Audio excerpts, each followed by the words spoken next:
Hello everyone. Test hub के test series program में आपका स्वागत है। इस टेस्ट में हम लोग बिहार एसआई के टेस्ट नंबर 2 का डिस्कशन करेंगे। आइए डिस्कशन शुरू करते हैं। ये जो टेस्ट आपके सामने है, इसके जीएस सेगमेंट में आपको मध्यकालीन भारत के क्वेश्चन देखने को मिलेंगे और क्वेश्चन नंबर 1 से लेके क्वेश्चन नंबर 10 तक आपको मैथ्स के क्वेश्चन देखने को मिलेंगे। मैथ्स का डिटेल सॉल्यूशन हम एक अलग वीडियो में प्रोवाइड कराएंगे और इस वीडियो में हम लोग जीएस, साइंस और करंट अफेयर का डिस्कशन करेंगे। तो आइए अपना क्वेश्चन डिस्कशन शुरू करते हैं। और फिलहाल के लिए मैं आपको मैथ्स के बस आंसर मार्क करा देता हूं कि इसके आंसर क्या होंगे। तो क्वेश्चन नंबर 1 का जो आंसर है वो है 25/11% लाभ, यानी ऑप्शन ए। जो क्वेश्चन नंबर 2 का आंसर होगा वो होगा 12, यानी ऑप्शन डी। क्वेश्चन नंबर 3 का जो आंसर है वो है बी, यानी 50/7% लाभ। क्वेश्चन नंबर 4 का जो आंसर है वो है 12.9, ये होगा ऑप्शन सी। क्वेश्चन नंबर 5 का आंसर है ऑप्शन डी। क्वेश्चन नंबर 6 का आंसर जो होगा वो होगा 18, यानी सी। क्वेश्चन नंबर 6 का आंसर सी है और 7 का आंसर है ऑप्शन ए, यानी 600। क्वेश्चन 8 का आंसर होगा, एक्चुअली क्वेश्चन नंबर 8 में ऑप्शंस जो हैं वो अच्छे से नहीं रखे गए हैं, कुछ प्रिंटिंग मिस्टेक हो गई थी। इसमें all of the above answer हो जाएगा, all of the above. Question number 9 का आंसर है सी, यानी 100 रुपये। और क्वेश्चन नंबर 10 जो है वो रीजनिंग का है क्वेश्चन, और इसका जो आंसर हो जाएगा वो हो जाएगा ऑप्शन डी, यानी ई। अब हम अपने जीएस सेक्शन की तरफ चलते हैं। क्वेश्चन नंबर 11, निम्नलिखित में से कौन मौर्य साम्राज्य के पतन का कारण नहीं है? ऑप्शन ए, उत्तर पश्चिम सीमा से सिकंदर का आक्रमण। ऑप्शन बी, आसपास के राज्यों में लोहे के औजारों का प्रसार। अशोक की नीतियों के विरुद्ध ब्राह्मणवादी प्रतिक्रिया। और विशाल सेना के रख रखाव के कारण वित्तीय संकट। देखिए, ये बी, सी और डी, ये तीनों मौर्य साम्राज्य के पतन के कारण माने जा सकते हैं। और ऑप्शन ए जो है ये, यानी उत्तर पश्चिम सीमा से सिकंदर का आक्रमण, ये मौर्य साम्राज्य के पतन का कारण नहीं। आसपास के राज्यों में लोहे के औजारों का जो प्रसार हुआ, तो मगध जो जिसके पास पहले ये सुविधा थी, यानी एक तरीके से कहिए कि लोहे के औजारों की पर इसकी ऑटोनॉमी थी, वो ख़त्म हो गई। तो पड़ोसी राज्य भी इसको आंख दिखाने लगे और युद्ध हुए बहुत सारे। आपको पता होगा मगध ने बहुत सारे युद्ध लड़े हैं डिफरेंट वंश के लीडरशिप में, जैसे हर्यंक वंश, शिशुनाग वंश। खैर, ऑप्शन सी जो है वो अशोक की नीतियों के विरुद्ध ब्राह्मणवादी प्रतिक्रिया की बात करता है। तो अशोक ने जब से बौद्ध धर्म को स्वीकार किया, उसके बाद ब्राह्मणवादी तत्व अशोक से थोड़े रुष्ट हो गए और उनके खिलाफ, अशोक के खिलाफ उन्होंने कुछ प्रतिक्रियाएं व्यक्त करनी शुरू कर दी। तो कमोबेश इसको भी मौर्य साम्राज्य के पतन का कारण माना जा सकता है। और ऑप्शन डी जो है वो तो कह ही रहा है कि भाई वित्तीय संकट आ गया था विशाल सेना के रख रखाव के कारण। तो हमारा जो आंसर है, यानी मौर्य साम्राज्य के पतन का कारण नहीं है, वो है ऑप्शन ए। आगे चलते हैं। क्वेश्चन नंबर 12, कमल महल का निर्माण किस राज्य की उल्लेखनीय विशेषता थी? तो देखिए, कमल महल जो है उसका निर्माण विजयनगर जो साम्राज्य था उस टाइम पे हुआ था, और ये राजा और रानी का एक तरीके से कहिए तो पैलेस था। और कमल महल को एक और नाम से जानते हैं, चित्रांगनी महल के नाम से। इसका एक और नाम है चित्रांगनी महल। ओके, क्वेश्चन नंबर 13 देखते हैं। किस सुल्तान के शासनकाल में इक्ता प्रणाली वंशानुगत बन गई? देखिए, सबसे पहले तो इक्ता का मतलब होता है जब वेतन के बदले भूमि दी जाने लगती है तो उसको इक्ता कहा जाता है। और इक्ता का जो हेड होता है वो होता है इक्तेदार। ठीक है, इक्ता के हेड को क्या कहते थे? इक्तेदार बोलते थे। और अब देखिए, तो ये जो फिरोज शाह तुगलक है, फिरोज शाह तुगलक यानी ऑप्शन सी, ये क्या है? ये एक्चुअली इसको कुलीनों ने ही चुना था शासन करने के लिए। तो इसका जो मकसद था वो था कुलीनों और धर्मशास्त्रियों, इन दोनों को ये हमेशा खुश रखता था। तो कुलीनों को खुश रखने का सबसे बढ़िया उपाय ये है कि आपने जो उनको ज़मीनों का मालिकाना हक दिया है वो उनके बेटे बेटियों को भी मिले। मतलब बेटियों को तो नहीं देते थे ये लोग, इल्तुतमिश एक एक्सेप्शन है, उसने रजिया सुल्तान को सुल्तान बना दिया था। तो मतलब इनके आने वाले वंशों को मिले, यही क्या थी, वंशानुगत प्रणाली थी, और ये फिरोज शाह तुगलक के टाइम पे शुरू हो गई थी। अगला क्वेश्चन देखते हैं, क्वेश्चन नंबर 14, कोणार्क का सूर्य मंदिर किस शैली में निर्मित है? तो आपको पता होगा ये जो ऑप्शन बी है ये नागर शैली में निर्मित है, और नागर, बेसर और द्रविड़ ये तीनों क्या है, ये मंदिर निर्माण शैली की विशिष्टताएं हैं, मतलब अलग अलग शैलियां हैं ये मंदिर निर्माण की। और ऑप्शन ए जो है गंधार, ये मूर्ति निर्माण कला है। और ये मूर्ति निर्माण कला की गंधार शैली कब प्रचलित हुई थी, किसके शासनकाल में? तो ये प्रचलित हुई थी कनिष्क के शासनकाल में, कनिष्क। क्वेश्चन नंबर 15 को देखते हैं, अलाउद्दीन खिलजी के संदर्भ में निम्नलिखित में कथनों में से कौन सही है? तो देखते हैं, इसमें आपको पहला दिया गया है कि उसने जजिया कर समाप्त कर दिया। देखिए सबसे पहले तो इस तरीके के जो क्वेश्चन है, मतलब स्टेटमेंट वाले क्वेश्चन, और खासकर किसी शासक के बारे में पूछ लिया जाए या किसी महापुरुष के बारे में पूछ लिया जाए, तो अगर आपको उन महापुरुष या शासक का थॉट प्रोसेस अगर पता हो, ठीक है, उनके जीवन में घटी घटनाएं पता हो और उनकी महत्वाकांक्षाएं क्या थी ये पता हो, तो इस तरीके के क्वेश्चन को टैकल करना बहुत आसान हो जाता है। अब अलाउद्दीन खिलजी के बारे में सबसे फेमस ये था कि वो, आपको सबसे फेमस क्या है, उसने बाजार प्रणाली को क्या किया था, लागू किया था, यानी दामों को नियत कर दिया था। रीजन इसके पीछे ये था कि वो अपने सैनिकों को नगद वेतन देता था। तो सैनिकों को नगद वेतन देने के लिए चाहिए पैसा, और पैसा आएगा टैक्स से। तो कोई भी शासक जिसको टैक्स वसूलना है वो किसी तरीके की रियायत करना नहीं चाहेगा। तो जजिया एक कर है, तो जाहिर सी बात है कि जजिया कर उसने समाप्त तो नहीं किया होगा, ये तो तय है। तो ऑप्शन ए को हम काट सकते हैं। फिर ऑप्शन बी जो आपसे कह रहा है कि किसानों से किसी प्रकार का भू राजस्व नहीं लिया, फिर से वही बात हो गई कि भू राजस्व अगर लेगा नहीं तो अपने सैनिकों को वेतन कैसे देगा? तो ये स्टेटमेंट भी गलत है, ऑप्शन बी भी गलत है। ऑप्शन सी, दास प्रथा को समाप्त कर दिया, नहीं, ये गलत है। दास प्रथा तो कंटिन्यू रहती है, क्योंकि भैया सैनिकों को वेतन देना है और सैनिकों के लिए खाना वगैरह भी बनाना है, बहुत सारी चीज़ें हैं जिसके लिए दासों का ये लोग यूज करते थे। दास प्रणाली तो ख़त्म नहीं होगी उस टाइम पे। नेक्स्ट है घोड़ों को दागने की प्रणाली शुरू की, ये बिल्कुल सही है। अलाउद्दीन खिलजी ने एक, समझिए कि एक इनिशिएटिव लिया था जिसका नाम था दाग एवं हुलिया। दाग एवं हुलिया एक्चुअली ये है कि हुलिया का मतलब है कि वो अपने सैनिकों के चेहरों का डिस्क्रिप्शन रखता था। कहने का मतलब था कि उस टाइम उस जमाने का आधार कार्ड था। और घोड़ों का कार्ड क्या था, घोड़ों को ये दाग देता था किसी भी चीज़ से, ताकि घोड़ों की पहचान की जा सके। तो यही है दाग।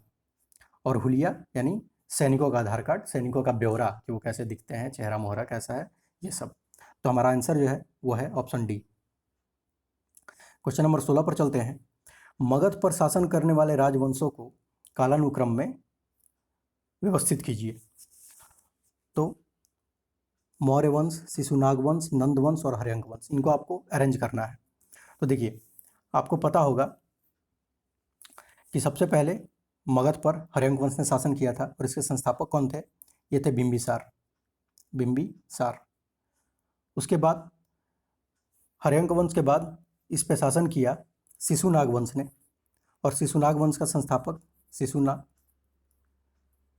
इसी का बेटा है कौन? कालाशोक। कई बार कालाशोक के वंश का नाम भी पूछ लिया जाता है, कालाशोक। शिशुनाग वंश के बाद कौन सा वंश आया? तो वो वंश था नंद वंश, जिसके संस्थापक थे महापद्मनंद। नंदवंश के संस्थापक थे, और नंदवंश को हटा के चंद्रगुप्त मौर्य वंश की स्थापना करते हैं। तो हमारा जो करेक्ट सीक्वेंस है वो कौन सा है? वो है ऑप्शन सी, 4 3 2 1। आगे चलते हैं क्वेश्चन नंबर 17 पे। कन्नौज पर नियंत्रण हेतु चले त्रिपक्षीय संघर्ष का निम्न में से कौन भाग नहीं था? तो देखिए, कन्नौज कन्नौज के लिए जो त्रिपक्षीय संघर्ष का मतलब है कि इसमें 3 राष्ट्र जो हैं वो भाग ले रहे हैं, और कन्नौज एक शहर था जिस पर आधिपत्य ये लोग करना चाहते थे। बहुत समृद्ध शहर था, यही रीजन था उस पर आधिपत्य को लेकर लड़ाई करने का। तो एक बार हम देखते हैं इसको थोड़ा सा मैप के थ्रू। ये मान के चलिए कि इंडिया है, तो इंडिया में जो ये राजस्थान वगैरह का इलाका था, और थोड़ा सा और पश्चिम चले जाइए तो यहाँ पे यहाँ पे प्रतिहार शासन करते थे, प्रतिहार। उसके बाद जो बंगाल का इलाका था यहाँ पे करते थे पाल, और ये जो दक्कन का एरिया था, दक्कन के एरिया में राष्ट्रकूट शासन करते थे, राष्ट्रकूट। और बीच में जो है वो समझिए कि यूपी में कन्नौज है, कन्नौज जो अपने ट्रेड वगैरह इन सब चीज़ों के लिए काफ़ी फेमस है, मतलब था उस टाइम। तो इस पे आधिपत्य को लेके ये तीनों साम्राज्य क्या थे, लड़ते रहते थे आपस में। इसी इंसिडेंट को क्या कहा जाता था, त्रिपक्षीय संघर्ष। अच्छा, एक बात और ध्यान रखिए कि इनके टाइम पर नीचे साइड यानी साउथ साइड में कौन है, यहाँ पर उस समय चोल हैं, चोल। तो हमारा ऑप्शन जो है इसमें पूछा जा रहा है कौन भाग नहीं, मतलब कौन भाग नहीं लेता था। तो और जाहिर सी बात है चालुक्य भाग नहीं लेंगे इसमें। लेंगे कौन कौन से, गुर्जर, प्रतिहार, राष्ट्रकूट और पाल। आगे चलते हैं क्वेश्चन नंबर 18 की तरफ। खजुराहो मंदिर को निम्न में से किस राजवंश ने संरक्षण प्रदान किया? तो देखिए, खजुराहो जो मंदिर है इसको चंदेल वंश ने संरक्षण प्राप्त किया था, मतलब प्रदान किया था। और चंदेल वंश में ये कहाँ शासन करते थे, ये बुंदेलखंड में शासन करते थे, यूपी के। और आपको एक बहुत फेमस नाम पता होगा, आल्हा और उदल का, आल्हा और उदल। आल्हा उदल जो है वो चंदेल वंश के अंतिम राजा परमार्दी देव के सेना में काम करते थे। इन्हीं परमार्दी देव पर पृथ्वीराज चौहान आक्रमण करते हैं। महोबा महोबा इनकी एक अच्छी सिटी थी, ठीक है। तो महोबा में ये आक्रमण करते हैं पृथ्वीराज चौहान, और इसी महोबा की लड़ाई में आल्हा और उदल जो है वो शहीद हो जाते हैं लड़ते लड़ते। तो हमारा आंसर जो है वो है ऑप्शन बी, चंदेल वंश। आगे चलते हैं क्वेश्चन नंबर 19। वारली चित्रकारी या वर्ली चित्रकारी किस राज्य से संबंधित है? तो वर्ली पेंटिंग जो है वो महाराष्ट्र की है, तो option D is the right answer. Question number 20 पर चलते हैं। दीवाने अर्ज की स्थापना किसने की? दीवाने अर्ज की जो स्थापना है वो बलबन ने की थी, ऑप्शन ए। और दीवाने अर्ज कहते किसको थे? दीवाने अर्ज सैन्य विभाग को बोला जाता था, सैन्य विभाग को। और इसके हेड को क्या बोलते थे, सैन्य विभाग के प्रमुख को? इसको कहा जाता था आरिज ए मुमालिक, आरिज ए मुमालिक, ठीक है। तो आप इसको ऐसे याद रख सकते हैं, इसमें आरिज है, इसमें अर्ज है, तो आरिज और अर्ज थोड़ा सा सिमिलर साउंड करता है, तो इस तरीके से इसको याद किया जा सकता है। स्थापना किसने की थी? बलबन ने। क्वेश्चन नंबर 21 को देखते हैं। अच्छा, थोड़ा सा ये भी जान लें कि भैया बलबन ने स्थापना क्यों की थी इसकी। तो क्या है कि देखिए, बलबन के टाइम पर आपको पता होगा अमीरों ने बहुत सारे विद्रोह करते थे अमीर, और उसमें सबसे एक फेमस था, आपको पता है, तुर्कान चहलगानी। एक तो ये था कि तुर्कान चहलगानी 40 लोगों का एक दल था ये एक्चुअली, और ये चाहते थे कि शासक मेरे कंट्रोल में रहे, है ना। तो एक तो इनको समाप्त करने के लिए या इनकी पावर को ख़त्म करने के लिए भी एक शक्तिशाली सेना की ज़रूरत थी। एक तो ये बात थी। दूसरी बात क्या थी कि उस समय जो मेवात यानी राजस्थान के आसपास का जो इलाका था, और यूपी के आसपास का, इन सबको मिला दे तो वहाँ पे क्या है, लुटेरे बहुत हो गए थे, और इनकी हिम्मत इतनी बढ़ गई थी कि ये दिल्ली के आसपास भी आके लूट मार कर जाते थे। तो बलबन को इन चीज़ों से बहुत नफरत थी, तो उसने इन सारी चीज़ों से निपटने के लिए एक शक्तिशाली सेना की स्थापना की थी, और उसको उसको एक अलग विभाग के में रखा जिसका नाम था दीवाने अर्ज। चलिए अब हम क्वेश्चन नंबर 21 को देखते हैं। शंकराचार्य के दर्शन को कहा जाता है। तो शंकराचार्य, ये हमारे चैनल में जो फोटो लगी हुई है जिस महर्षि की, जो संत आपको दिख रहे होंगे, वो शंकराचार्य हैं, और उनके दर्शन का नाम क्या है? उनके दर्शन का नाम है अद्वैतवाद। अद्वैतवाद का मतलब क्या होता है? अद्वैतवाद का मतलब ये है कि शंकराचार्य कहते हैं कि ईश्वर कोई नहीं है, तुम ही हो, अहम ब्रह्मास्मि, यानी मैं ही ब्रह्म हूँ। क्या कहते हैं? अहम ब्रह्मास्मि, यानी मैं ही ब्रह्म हूँ। इन्हीं के मतलब इस थॉट को लेके अब इंसान खुद को ही भगवान कहने लगे तो जाहिर सी बात है भगवान की जो महिमा है वो थोड़ी कम होगी। तो मध्वाचार्य वगैरह इनके अगेंस्ट में आके अपना दर्शन देते हैं कि नहीं बिल्कुल द्वैत है। तो द्वैतवाद जो है मध्वाचार्य का है। इस तरीके की बातें हैं, आगे हम देखेंगे किसी और वीडियो में, किसी और क्वेश्चन में। Okay, question number 22। अकबर के शासनकाल में सैनिक विभाग के, यानी जो सैन्य विभाग था उसके प्रमुख को क्या कहा जाता था? तो अकबर के टाइम पे यानी मुगल टाइम पे जो सैन्य विभाग का प्रमुख था उसको मीर बख्शी बोला जाता था। मीर बख्शी, क्योंकि ये किसी को बख्शता नहीं था। Next, question number 23। अमीर खुसरो का जन्म कहाँ हुआ था? अमीर खुसरो का जन्म जो है वो एटा में हुआ था। क्वेश्चन नंबर 24 देखते हैं। निम्नलिखित में से कौन सा युद्ध सबसे पहले हुआ? तो जो सबसे पहले युद्ध हुआ था वो था दोराहा का युद्ध। और ये कब हुआ था? ये हुआ था 1532 में। किसके किसके बीच हुआ था ये हुमायूं और अफगानों के विरुद्ध हुआ था, मतलब के बीच में हुआ था, हुमायूं और अफगान। उसके बाद 1532 के बाद सीधे सीधे 1539 में चौसा का युद्ध होता है हुमायूं और शेरशाह के बाद। इसमें शेरशाह हरा देता है और उसके बाद अपने नाम का खुतबा वगैरह पढ़वाता है और सिक्के जारी करता है। नेक्स्ट जो युद्ध है वो कन्नौज का युद्ध है। ये हुआ था 1540 में, अगेन हुमायूं और शेरशाह के बीच में। ठीक है, इसमें शेरशाह फिर से हराता है और इस बार हुमायूं को दिल्ली से भगा देता है। कन्नौज के युद्ध को बिलग्रामी का भी युद्ध कहा जाता है। और नेक्स्ट जो है लास्ट, यानी डी में जो आपको जो ऑप्शन डी दिख रहा होगा, सामूगढ़ का युद्ध। सामूगढ़ का युद्ध 1658 में होता है। और ये किसके बीच होता है? ये उस समय शाहजहाँ हैं जो मुग़ल, वो बीमार पड़ गए हैं और उनके 4 बेटे हैं, दारा शिकोह, औरंगजेब, शाह शुजा और मुराद बख्श। इन चारों के बीच क्या होता है? फाइट होती है। चारों तो नहीं बोलेंगे, एक तरफ दारा शिकोह थे, दारा शिकोह जो शाहजहाँ के सबसे बड़े बेटे थे और शाहजहाँ चाहते थे कि ये सुल्तान बने। तो दारा शिकोह वर्सेज ये तीनों, यानी औरंगजेब, शाह शुजा और मुराद। इन्हीं की बीच की जो लड़ाई है उत्तराधिकार को लेके, वो सामूगढ़ के लड़ाई के नाम से जानी जाती है और ये 1658 में हुई थी। तो इस क्वेश्चन के लिए जो हमारा आंसर हो जाएगा वो हो जाएगा दोराहा का युद्ध, यही सबसे पहले हुआ था। चलिए क्वेश्चन नंबर 25 देखते हैं। शुद्ध चांदी का रुपया किसने चलाया?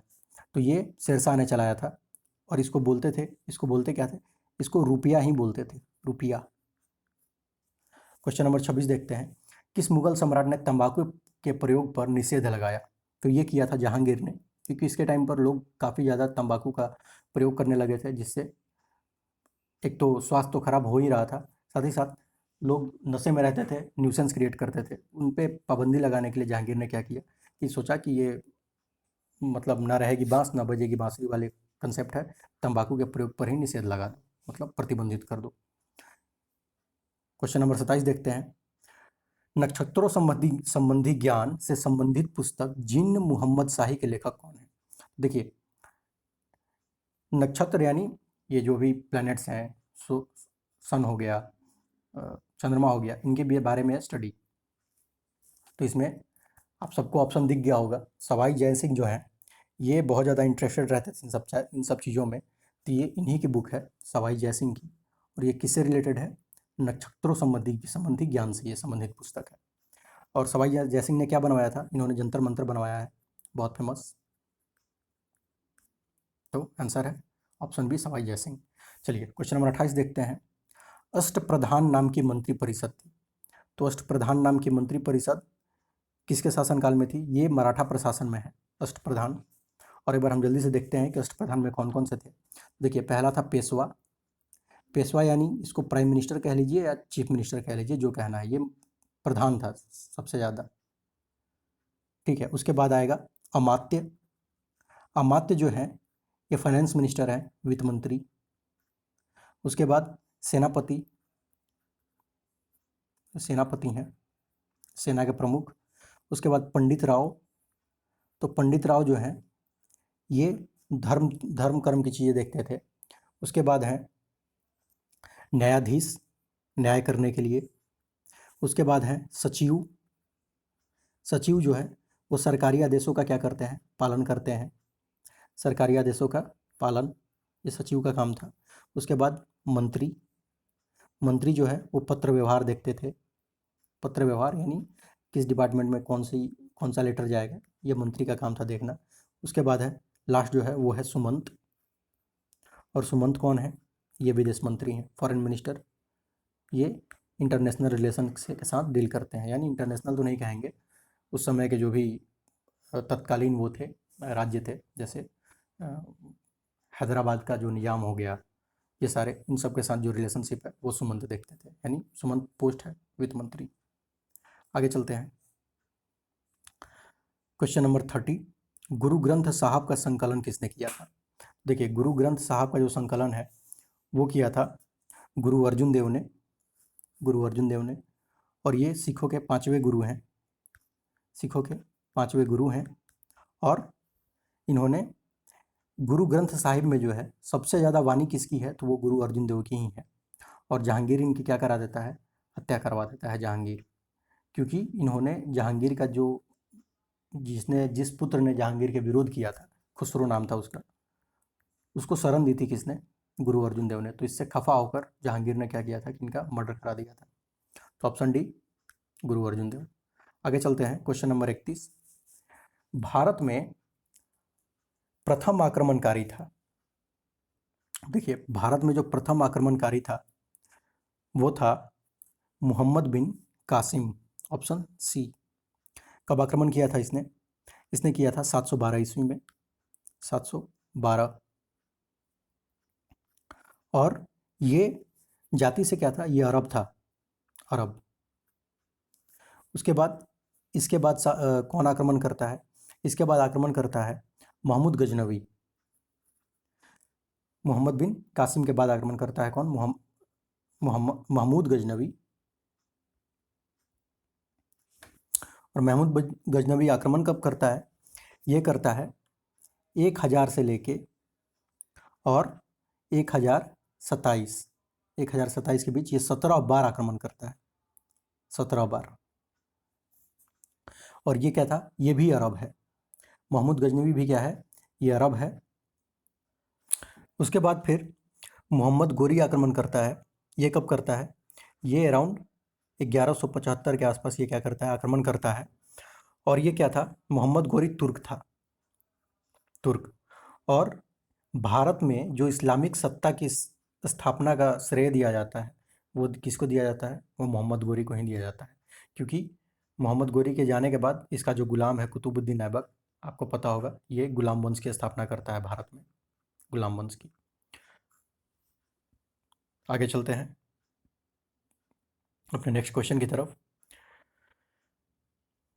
क्वेश्चन नंबर 32, विक्रमशिला विश्वविद्यालय का संस्थापक कौन है। देखिए, विक्रमशिला विश्वविद्यालय जो है वो धर्मपाल ने, जो पाल राजा हैं धर्मपाल, उन्होंने स्थापित की थी।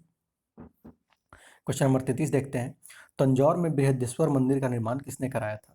तो ये कराया था राजराजा प्रथम ने, चोल जो हैं, ये चोल हैं राजराजा प्रथम, इन्होंने तंजौर में बृहदेश्वर मंदिर का निर्माण कराया था। और ये किस भगवान को समर्पित है, तो ये भगवान शिव को समर्पित है, भगवान Shiva. Next question number 34, Chola युग प्रसिद्ध था। देखिए, चोल युग जो है वो सबसे ज़्यादा फेमस है किस चीज़ के लिए, तो वो अपने ग्रामीण सभाओं के लिए सबसे ज़्यादा फेमस है। यानी उन्होंने आज का जो पंचायती राज कह लीजिए, ये सिस्टम उन्होंने तभी दे रखा था चोलों ने।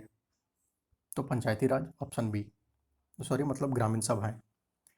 क्वेश्चन नंबर 35 की तरफ चलते हैं, दिल्ली पर शासन करने वाले वंशों का सही क्रम क्या है। तो देखिए, दिल्ली पर जो शासन किया है आपको पता है, दिल्ली सल्तनत जिसको बोलते हैं, उसमें ये सारे वंश आते हैं ये। और इनका टाइम पीरियड क्या क्या है तो देख लेते हैं हम। गुलाम वंश का जो टाइम पीरियड है वो है 1206 से लेके 1290 तक। खिलजी वंश का जो टाइम पीरियड है वो है 1290 से लेके और 1320 तक। लोधी डायनेस्टी जो है वो 1451 से लेके और 1526 तक। सैयद जो हैं वो हैं 1414 से लेके और कहाँ तक, 1451 तक। और तुगलक जो हैं वो हैं 1320 से कहाँ तक, 1414 तक।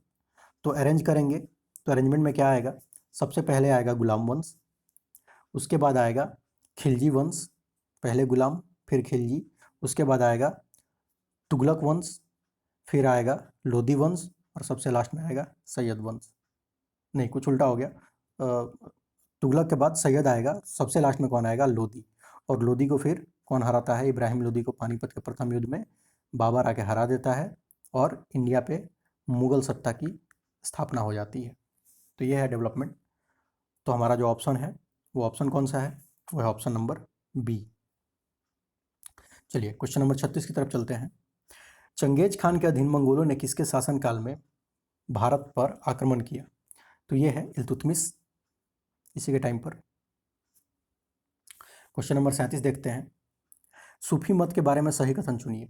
सबसे पहले तो जो सूफी होता है, सूफी का मतलब होता है मतलब पवित्र हृदय का कहिए तो, और ये रहन सहन थोड़ा अच्छा रखते थे, मतलब सादा सूदा, और ईश्वर से प्रेम की वो करते थे कि मतलब भगवान से प्रेम करो। खासकर कौन से सूफी मत में आपको पता है कि चिश्ती संप्रदाय है, चिश्ती, ठीक है।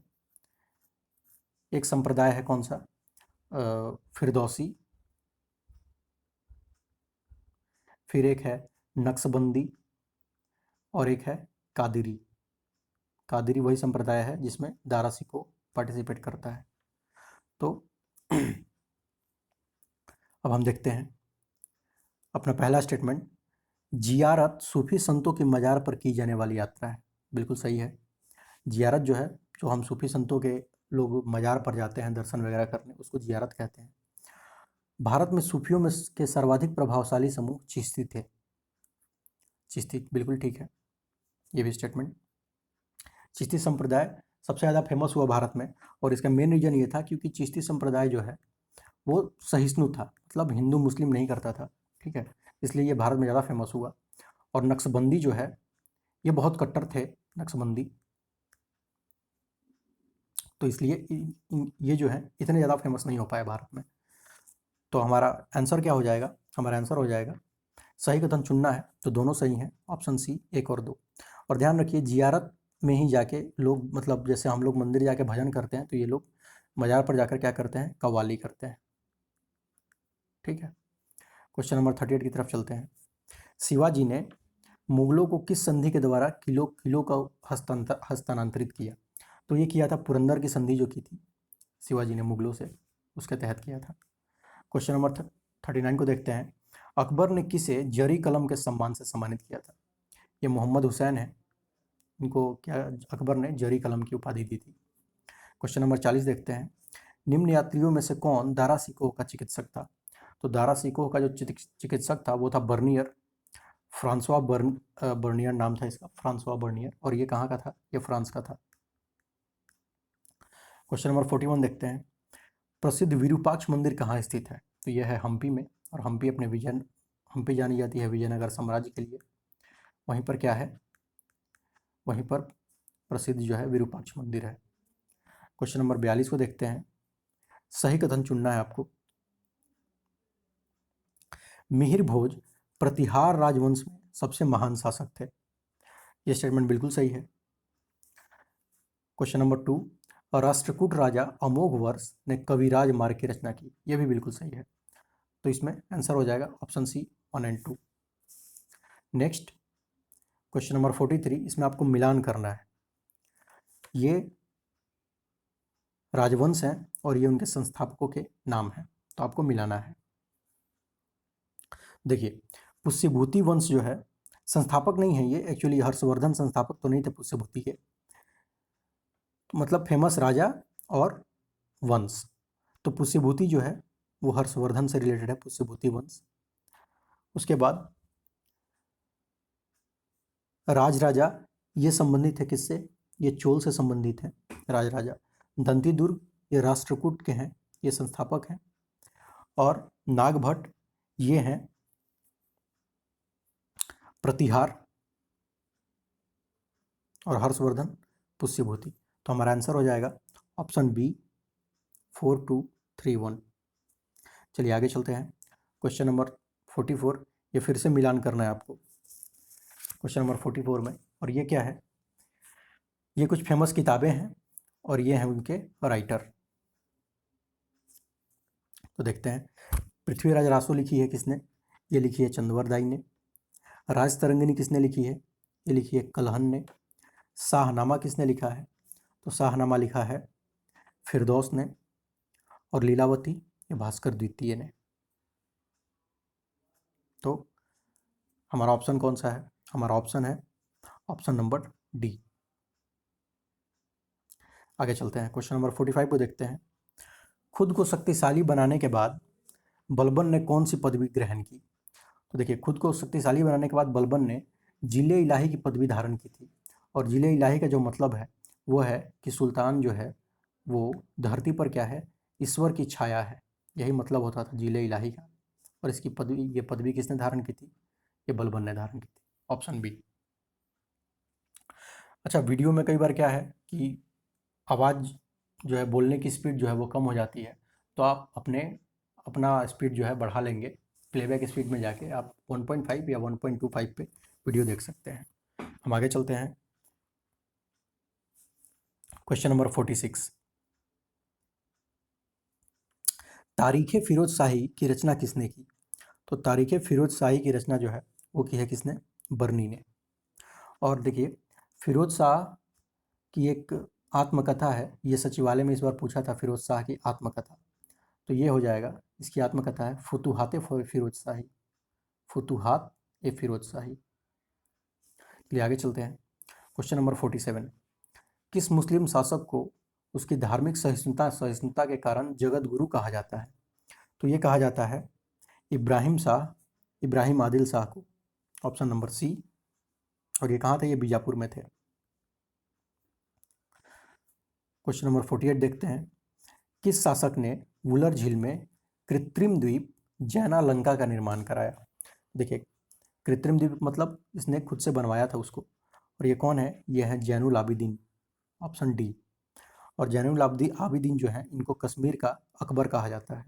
क्यों? क्योंकि ये भी धार्मिक तौर पे बहुत सहिष्णु थे, मतलब हिंदू मुस्लिम ज़्यादा ये करते नहीं थे, जैनुल आबिदीन। इसलिए इनको क्या कहा गया है? ये कहा गया है इनको कश्मीर का अकबर। और ये किस वंश से रिलेटेड है? तो कश्मीर में एक वंश ने शासन किया था जिसका नाम था शाह मीरी। शाह मीरी, ये उसी वंश से जैनुल आबिदीन बिलोंग करते हैं। क्वेश्चन नंबर 49 देखते हैं। सत्य कथन चुनना है आपको।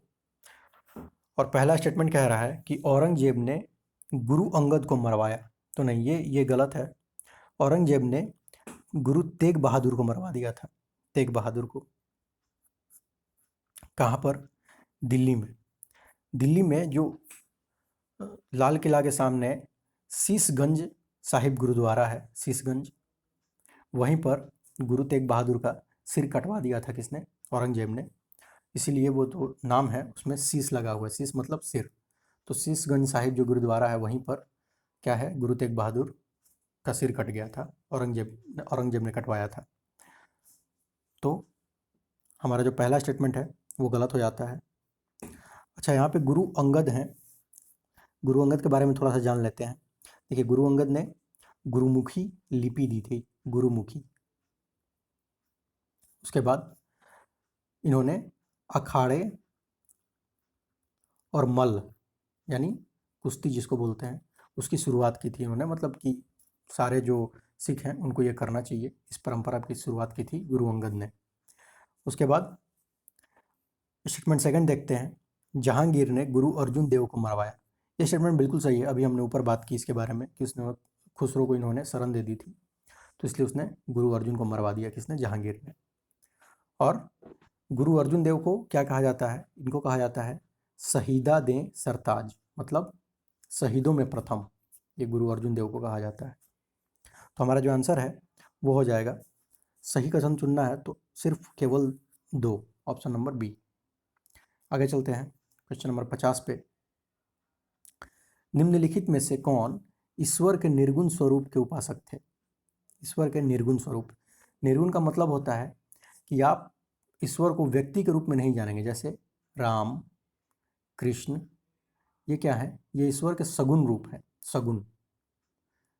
सगुण का मतलब होता है कि ईश्वर का आपने क्या कर दिया? मानवीकरण कर दिया। तो वो एक तरीके से क्या हो जाएगा, सगुण ईश्वर हो जाएगा। और निर्गुण क्या है, निर्गुण मतलब कि ऐसा मानना कि ईश्वर है तो सही लेकिन कैसा है ये नहीं पता है। हो सकता है वो एक प्रकाश पुंज की तरह हो, तो मतलब कैसा है ये नहीं जानते, लेकिन क्या है, ईश्वर जरूर है ये मानते हैं। तो कहा जा रहा है कि निर्गुण स्वरूप के उपासक कौन से। तो दिए हुए ऑप्शन में निर्गुण स्वरूप के जो उपासक हैं वो हैं कबीर और गुरु नानक। ये दोनों क्या है, ईश्वर के निर्गुण स्वरूप के उपासक हैं। सूरदास और चैतन्य, ये आपको पता है कि ये भगवान कृष्ण के बहुत अनन्य भक्त थे। और चैतन्य ने ही क्या शुरू किया था, कीर्तन परंपरा एक तरीके से कह लें, बंगाल के आसपास ये चैतन्य ने शुरू किया था। तो हमारा जो आंसर है वो हो जाएगा ऑप्शन नंबर बी, 1 और 2। तो इस पार्ट में हम बस इतना ही रहने देते हैं। अगले नेक्स्ट पार्ट में हम क्या करेंगे, जहाँ से साइंस सेगमेंट शुरू हो रहा है, हम नेक्स्ट अगले वीडियो में साइंस सेगमेंट से लेके जितने हमारे 100 क्वेश्चन हैं उनको हम लोग देख लेंगे। जुड़ने के लिए धन्यवाद। जय हिंद, जय भारत।